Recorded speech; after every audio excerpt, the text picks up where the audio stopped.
När du tänker på vad som möjligtvis kan hota vårt väldigt demokratiska land, tänker du förmodligen hotet från Ryssland som har kommit de senaste åren, extremhögern med Sverigedemokraterna som representant här i Sverige, eller kanske rent av invandringen själv. Du tänker förmodligen inte på det som jag kommer ta upp snart som ett mindre drastiskt hot, men dock något som jag tycker att vi borde vara uppmärksamma på och någonting som kan hota demokratin i längden till vissa nivåer. Men först lite om min egen historia. Runt valet år 2014 och kanske cirka 2 år tillbaka så hade jag ett väldigt stort intresse av politik. Det var då jag kollade på politik allra mest. Och ett av mitt favoritsätt att kolla på var genom debatter. Och riksdagsdebatter var väl kanske det jag kollade allra mest på. Formatet passar helt enkelt mig perfekt. Det är långa, det är mycket tid som går. Du kan pausa när du vill. Du kan välja om du bara vill höra dina favoritpartier eller om du vill höra på alla. Och ja, jag tycker helt enkelt att formatet passar mig perfekt. Så när jag kollade en gång, jag vet inte exakt vilket år det var, så kom det här upp. Tack fru talman, Annie Lööf, åhörare. Jag skulle vilja tala om Centerpartiets trovärdighet i vår viktigaste framtidsfråga i klimatfrågan. Jag menar att ni har sålt den, rent bokstavligen. Priset var 38,4 miljoner kronor. Köpare var Bank of America, Merrill Lynch, och här är beslutet. Det är undertecknat av miljöminister Lena Ek och i det så säljer Sverige en stor del av våra utsläppsrätter av koldioxid. Sverige är ett land som inte släpper ut lika mycket koldioxid som vi skulle kunna göra under de internationella avtalen. Det är naturligtvis bra, men det är fullständigt otillräckligt därför att vi släpper ut många gånger mer än vad den här planeten tål. Hur agerar då ett ansvarsfullt land när man har utsläppsrätter över? Ja, en del länder tar konsekvenserna av det. De annullerar de här utsläppsrätterna. Men Centerpartiet och miljöministern säljer dem till en amerikansk storbank så att de kan sälja dem vidare till exempel till ett polskt kolkraftverk så att de kan elda upp trovärdigheten bokstavligen i den svenska klimatpolitiken. Fortsätter det så här, då är budskapet till alla de miljövänner som försöker minska sina utsläpp när de köper en miljöbil, när de isolerar huset, när de gör olika insatser, att vi kommer att sälja era ansträngningar. De kan eldas upp i ett kraftverk någon annanstans därför att vi kunde tjäna, i det här fallet, 38,4 miljoner kronor. Jag menar att det här är ett grundskott mot trovärdigheten i den svenska klimatpolitiken. Jag vill ha ett löfte från dig, Annie Lööf. Lovar du att ni aldrig mer kommer att sälja några utsläppsrätter för koldioxid? Oavsett om du är vänsterpartist eller inte så kan du inte säga emot att det där var ett riktigt starkt tal. Han visar här på hur regeringen har betett sig illa och han ställer en tydlig fråga till Annie Lööf och nu ska vi se hur hon besvarar den. Annie Lööf, varsågod. Fru talman, skillnaden mellan mig och Jonas Sjöstedt är att han kommer fortsätta att vara i opposition och gasta om löften. Medan jag kan presentera mina löften och faktiskt genomföra dem i praktiken. Sedan 2006 så har vindkraften ökat 7 gånger. Antalet miljöbilar har gått från 23 000 till 450 000 under den här tiden. Andelen förnybara bränslen i transportsektorn har mer än fördubblats. Innan jul så kom beskedet att Sverige har uppnått 2 av EU:s 3 klimat- och energimål, nämligen utsläppskravet och förnybarhetskravet. Den senaste året har vi förbjudit bisfenol A till exempel i vissa produkter. Vi har nått en överenskommelse om lågenergilampor. Vi har vidtagit åtgärder mot svavelutsläpp. Vi har ingått en internationell konvention för kortlivade klimatgaser. Så kilo för kilo, krona för krona har vi dessutom redovisat hur vi ska skapa jobb och företagande i landet och samtidigt fortsätta att minska utsläppen. Det här är en tuff fråga, för det handlar om att se till att vi tar oss an klimatutmaningen, att vi uppfyller de målsättningar som vi tar med relevanta ekonomiska styrmedel, men att vi samtidigt skapar jobb och tillväxt i Sverige och i andra länder. Jag kommer fortsätta att driva på för en resultatinriktad miljö- och klimatpolitik. Jag är stolt över det som Centerpartiet tillsammans med övriga allianskamrater har genomfört i regeringsställning. Och vi kommer fortsätta att vara ett föredöme både i EU-kontext men också i den internationella kontexten. Att ta på sig ledartröjan, det är inte att ta på sig tagelskjortan. Och därför så kommer vi fortsätta att ligga i framkant. Tack så mycket. Ja, det här är på riktigt en för allvarlig fråga för att inte besvara. Och om det här nu stämmer och hon kan tänka sig att sälja klimaträtterna en gång till, då som Jonas Sjöstedt säger, då spelar det ingen roll att de gör allt det där som är bra. Så allt det hon säger bygger som på att hon kan besvara den frågan. Och hon kan inte säga nej, vi kommer inte göra det igen, och om det händer igen, då blir det ju väldigt dåligt för det partiet. Men alltså på riktigt, den där frågan måste man kunna besvara på. Ja, Jonas Sjöstedt kommer inte vara speciellt nöjd med det här svaret heller. Och ja, nu får ni se fortsättningen. Jonas Sjöstedt, varsågod. Fru talman, Annie Lööf svarade på mycket men inte på frågan. Den handlade om försäljning av våra utsläppsrätter. Ja, jag tycker att det är utmärkt att man bygger ut vindkraft, solenergi, mycket annat. Jag skulle göra det mycket mer än den här regeringen gör. Men vad nyttar det till om allt det vi tjänar in, alla de utsläpp vi minskar, sen säljs till en amerikansk bank för att de ska kunna sälja det vidare? Då släpps ju lika mycket koldioxid ut. Det är det som är själva poängen med tak i ett handel med utsläppsrätter, att man ska hålla det taket. Och ni har bokstavligen sålt trovärdigheten i den svenska klimatpolitiken genom att sälja alla de här utsläppsrätterna till en amerikansk storbank. Det är ju det som har skett. Då kommer ju människor känna att det spelar ingen roll om jag tar mitt klimatansvar, för ni kommer att sälja det vid första bästa tillfälle. Det här saknar trovärdighet, Annie Lööf. Jag vill att ni lovar mig att aldrig mer sälja våra utsläppsrätter, att respektera de miljövänner som gör sina insatser varje dag för att minska utsläppen av koldioxid. Annie Lööf, varsågod. Fru talman, det finns mycket som kan förbättras inom det internationella utsläppshandelssystemet i Europa, men jag hoppas också att vi på sikt kommer få ett sådant globalt. Att däremot kalla Centerpartiets och alliansregeringens politik för icke trovärdig när jag räknade upp reformer som vi har genomfört sedan 2006, det är väldigt magstarkt av Jonas Sjöstedt. Vi har genomfört en stor grön omställning i Sverige. Sverige är på rätt väg och vi kommer fortsätta att leverera reformer som knyter samman jobbtillväxt och klimatansvar. Jonas Sjöstedt blir ju svaret skyldig. Vad har han genomfört någon gång i svensk regeringsställning? Har han ens suttit i svensk regeringsställning och tagit något som helst ansvar för klimatet? För småföretagen? För hela landet? Svaret är nej. Ja, det här på riktigt chockade mig, och jag fick svårt att lita på regeringens politik efter detta. Alltså jag menar helt ärligt, hur kan man lita på en partiledare som inte kan besvara frågan om hon inte tänker sälja svenska klimaträtter till andra som storbanker och sånt? Men saken är den att det här sättet att argumentera har tagit över den svenska riksdagskammaren och partiledardebatterna, och att liksom alltid gå på offensiven och inte försvara det man håller på med. Och här är det tydligaste exemplet jag såg i den senaste debatten som var 2017. Det var en debatt som var fylld med många liknande exempel. Men det tydligaste frågan som inte besvarades kommer en gång från min favoritpartiledare Jonas Sjöstedt.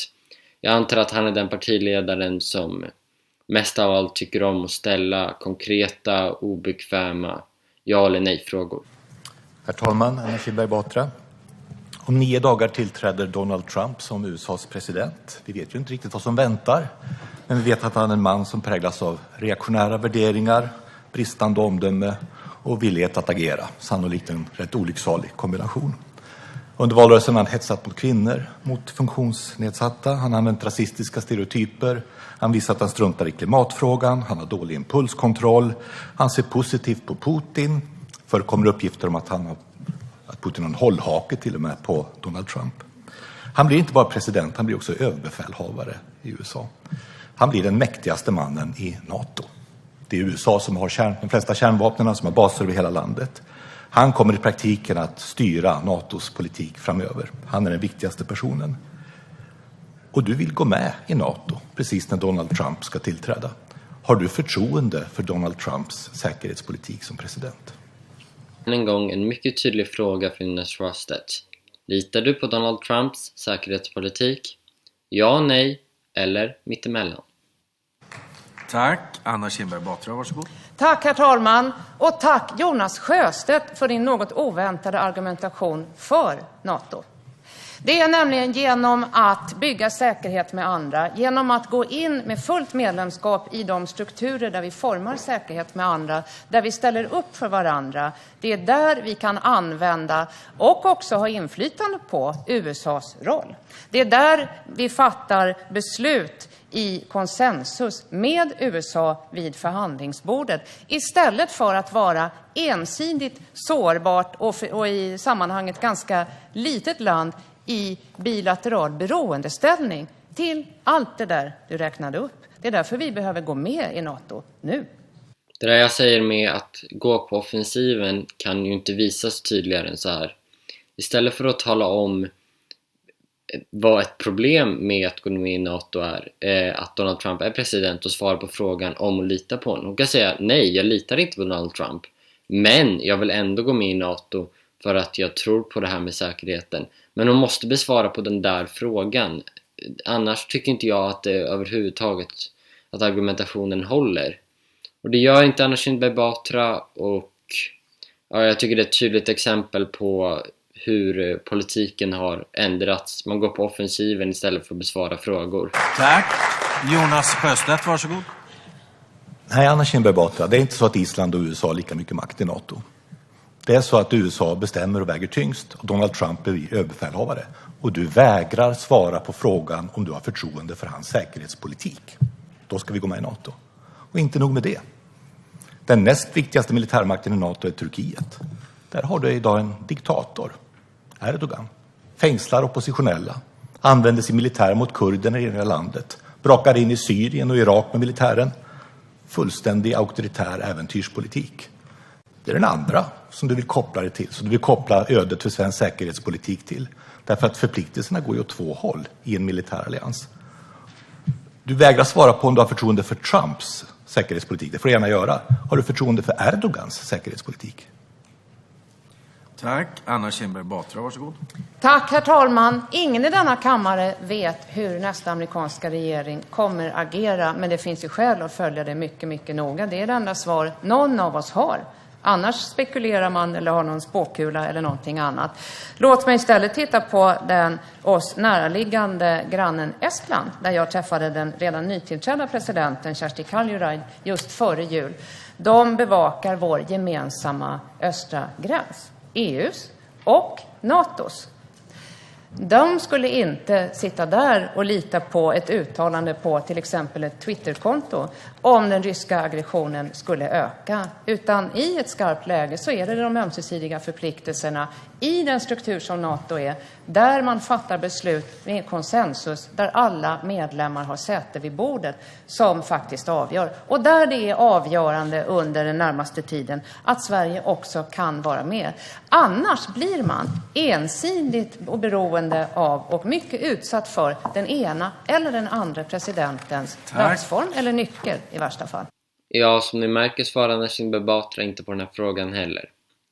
Jag anser att det finns någonting i det här systemet som måste ändras. För om politiker börjar svara så här på alla obekväma frågor de får, så kommer vi medborgare få mindre information om vad partierna tycker i olika frågor och svårare för vilket parti vi ska rösta på.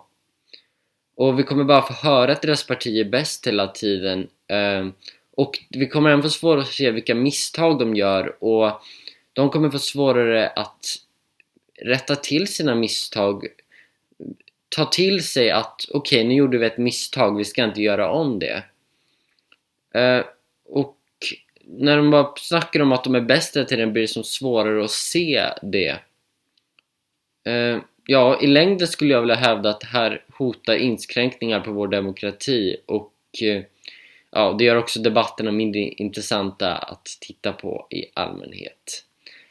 Så här tycker jag att partiledardebatter ska gå till. Alla partiledare håller en talan där de berättar vad de står för och vad de tycker är viktigt. Sen får partiledarna begära replik, och då får de tala med partierna. Partiledaren ska besvara den frågan, antingen mer eller mindre inbakat förhoppningsvis så lite inbakat som möjligt om det är en ja eller nej fråga. Och sen så får den lägga till om det är någonting den tycker behövs extra, och sen ska den svara på den frågan. Debatten är över, man går över till nästa person som har begärt replik, och sen går man över till nästa talare. Men så här riskerar det att bli. Samma man håller ett anförande där man pratar om det som man tycker är viktigt. Även här tycker jag faktiskt att det är en skillnad. Jag tycker jag har hört mer och mer att man talar om sin politik som bättre istället för att det är det man tror på. Och sen så är det då att man begär replik. Man talar om något som man tycker är viktigt. Man fullständigt skiter i att svara på frågan utan går in med något sidospår och talar om varför man är bättre än det andra partiet. Den andra begär frågan igen och frågar en gång till. Och eftersom den som har haft talan har det sista ordet, så får den också kan skippa och svara frågan och avsluta med en poäng varför det andra partiet är dåligt. Om jag ska spekulera varför man har börjat med att debattera så här, så tror jag faktiskt inte att det beror på framförallt att det lönar sig att göra det. Jag tror snarare det beror på ren och skär slöhet. Det är lättare att hålla på och angripa andra än att tala om sakliga debatter, varför man har den bättre politiken och varför den andra politiken inte är bra. Och ja, jag tycker att det här problemet måste ändras. Jag vet inte om ni håller med mig, men jag skulle säga att det här kan mycket väl kräva ändringar i hur man debatterar. Jag har några olika förslag på det också. En är den kanske mest riskfulla och den kanske sämsta, och det är att herr och fru talman inte godkänner om man inte besvarar frågan, om de anser att det inte är svar på frågan.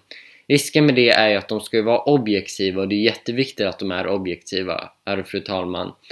Och det finns ju en risk att de inte är det, att de stödjer det partiet de representerar. Det andra är att man börjar med att om du ställer en fråga som sista ordet, eller om du vill ställa en fråga i slutet kanske, då ställer du den frågan och då är det en ja eller nej eller någonstans mittemellan fråga eller någonting sånt. Och då måste partiledaren besvara på den frågan. Ja, det var mina tankar om den negativa utvecklingen debatten har gått i, eller i alla fall enligt mig negativa. Ja, kommentera gärna under min Allt om Ebba-video, så ses vi när jag publicerar nästa video. Ha det bra, hej då!